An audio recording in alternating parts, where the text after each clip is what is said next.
Greetings, ladies and gentlefish, and welcome to this pair of replays courtesy of Mac in the ELC AMX Tier 5 French light tank, little condensed bundle of joy that it is. Now, I don't actually have an ace tanker in this machine yet. I rebought it not that long ago, on Mac's advice actually, or rather he made a comment. And it inspired me to rebuy it, and I took advantage of a discount to get it on the cheap because I am tight. So this is what he's going to do. We are here on Kampanovka. It's an encounter game on Kampanovka, and Mac is playing balls to the wall. This is an aggressive play. It can pay off, but it is very, very aggressive. And don't be surprised if you try this. Don't be surprised if on many occasions it goes horribly, horribly wrong.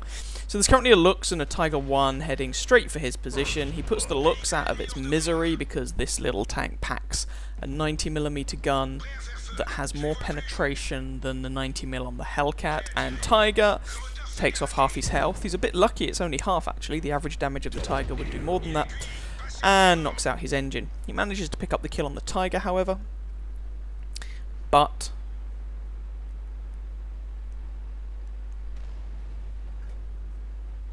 he has to put his engine back in, and he has lost half his health. That puts him in the one-shot range for anything on the enemy team with a 90mm gun or bigger, which is a lot of them. There are fellows up on the hill. Mac's just seeing if he can draw a bead on them. Generally speaking, they're hidden behind something a little more solid. They changed this map a little while ago now, a few patches back, and kind of introduced this second level to the hill, and also put a lot more cover up there, basically, so that you couldn't just get shot. From the position that Mac's in, basically. It nerfed this position a little bit. It was horrifically overpowered as far as positions go. It's still very powerful, just not quite as powerful as it used to be. There's an M6. Mac puts a shot into his side, and this is dodgy because the M6 packs, well, if he's using the top gun, a 90mm gun that could take Mac out in one more shot. Thankfully, Mac manages to ninja out of the way of that danger. M6 is trying to cap, which is a terrible, terrible idea. His team is losing 8 kills to 2. And this is encounter. It takes ages to cap, and he's got an AMX-12T up his backside. He's got a medium tank and a tank destroyer to his front. He's got Mac. It's just, capping at the moment is a terrible idea. In this sort of situation, if you want to win, you tend to have to be very aggressive. Find the enemy team, kill the enemy team one at a time. Or alternatively, if you're in a tank with a badass view range and a really big gun but not much armor or mobility, I'm thinking a tank destroyer here, play more passively, make sure the enemy gets spotted and you can plink them off one by one. But in the case of the M6, he wants to play more aggressively. What he does not want to do is drive into the cap circle, because that's essentially just signing his own death warrant.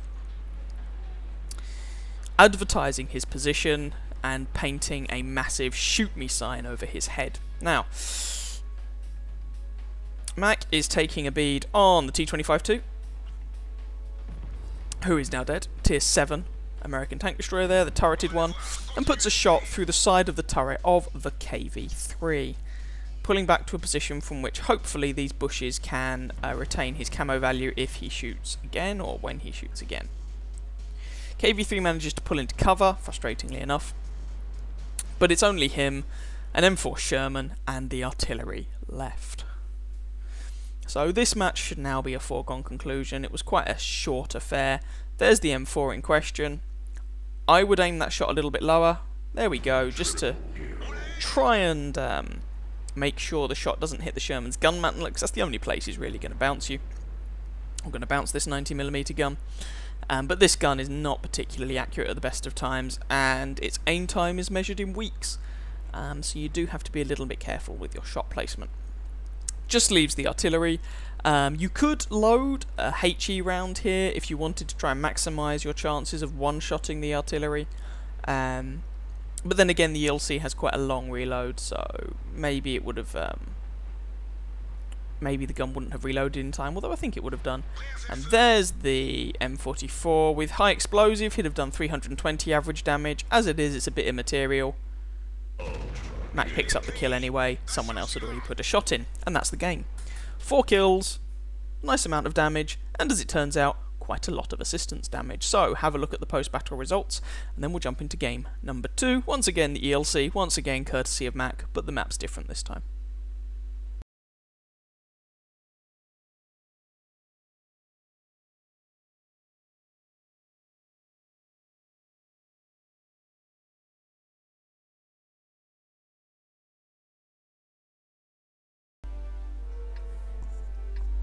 Here is game number 2. So, some things that are different here. The previous game was a tier 7 game, which is middle of the road matchmaking for the ELC.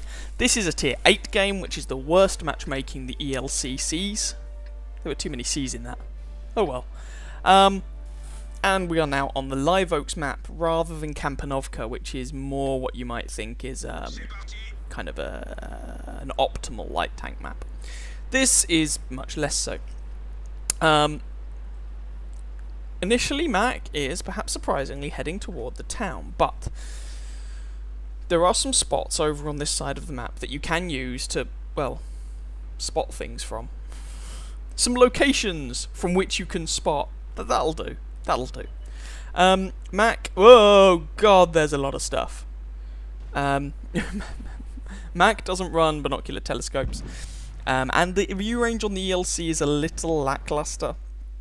But its camo is hilarious, so it looks like that shot went in, but if I'm honest, I think this would be an excellent opportunity for Mac to choose discretion as the better part of valour and flee. That Chaffee decided to just sit behind those bushes. I can tell you from experience, sitting behind those bushes, generally speaking, is not a particularly good way to survive, and people seem to be able to spot you there. And indeed, he went up to a better place, but it cost the enemy team all of their light tanks to do it. So far, Mac's team has traded a Chaffee for an ELC AMX, T-37 and M41 Bulldog. And this is the pre-nerf Bulldog in its very, very powerful state. Someone's spotting this Jagdpanther. It might be Mac, I'm not entirely sure. And that Jagdpanther is sent packing on his way up the River Styx. KV-3 and a Tiger P over there, plus possibly some other stuff up on that hill. Mac's moving forwards, not giving the enemy much of a chance to breathe, and being fairly aggressive. Now, of course, you have to be a little bit careful. The ELC AMX has 400 health, which puts it in a very reasonable one-shot range for quite a lot of tier 8 heavy tanks, definitely tier 8 tank destroyers. So, the IS-3, T-34, Borsig, KV-3, they can all, oh, and of course the artillery, they can all, with not particularly spectacular damage rolls, kill Mac in a single shot, and hello, Jagdtiger! Cooey! Mac aims for the tracking shot, which is an excellent decision, manages to track the guy and put damage into him in addition. Now at this point, I must confess, I would, having gone for the initial tracking shot, I would advise going for the second tracking shot to hold this guy in place. Although this guy is looking decidedly AFK. And I think at this point Mac decides the fellow is indeed not really present, and goes hunting for the rest of the team. You know, if you think someone's not actually there, well, why pay them any attention? Just go and do something else. Hello, Cromwell! There we go, managed to take him out. Mac gets very lucky there as the shot from the T-29 blows his tracks off but doesn't do any actual HP damage. Jagdtiger 88 has turned around. It turns out he was not AFK. You do have to be very careful when you make such calls, because if it turns out that the fellow in question was actually present, then that can cause you some problems. Worth pointing out at this juncture, the consumables that Mac's using, he has got 2 repair kits, one small, one large, and a first aid kit. I mean, the ELC only has 400 health, so setting on fire is really not an issue. Generally speaking, anything that sets you on fire is going to kill you anyway, regardless of whether you're packing a fire extinguisher or not. So despite the fact that he's used one first aid kit, yes, a first aid kit on his tracks, he's used 1 repair kit on his tracks, he still has a repair kit remaining, circles around that Jagdtiger, and the friendly Borsig puts him out of his misery. and the friendly team is winning 8 kills to 2. There's a bunch of heavy tanks in the town that Mac doesn't really want to tangle with. Instead, there's a bit of wide open space over here, complete with big stupid lumbering heavy tanks and tank destroyers, and Mac ninjas a shot from that T-29. If the shots from the T-29 were a little better aimed and luckier, and ditto for the shot from the Borsig, Mac's adventure would have ended right there. But, as it is, Mac nails the Borsig, T-29 misses finally hits a shot, putting Mac on 59 health, and Mac just goes off on his merry way once more. Jagdtiger 88 and T-29, we know where both of those fellows are. Artillery should be around here somewhere. Again, one would have the option of loading high explosive to take out this artillery piece in one shot, and the Hummel has quite a large superstructure to aim for, so that wouldn't necessarily be a terrible idea. Mac does have 2 rounds of HE if he should choose to use them. But he's going with the armor piercing, which is the more reliable damage, but he's very, very unlikely to kill this guy in one shot. Hello, Mr. Hummel, how are you today? There's one shot in, Mac pulls back, and the Hummel is taken out. Just leaves the T-29, and this guy is so totally screwed. You know, he is outnumbered by 12 to 1. That's a Kolobanov's medal twice over, and then some. 50 health left on him, and he's dead. And voila, that's the game.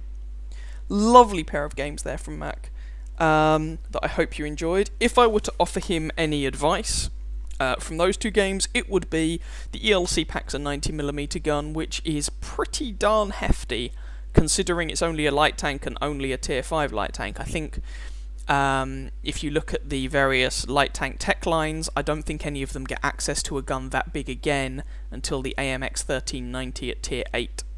I can't think of any tier 6 or 7 light tanks that pack a gun of that caliber.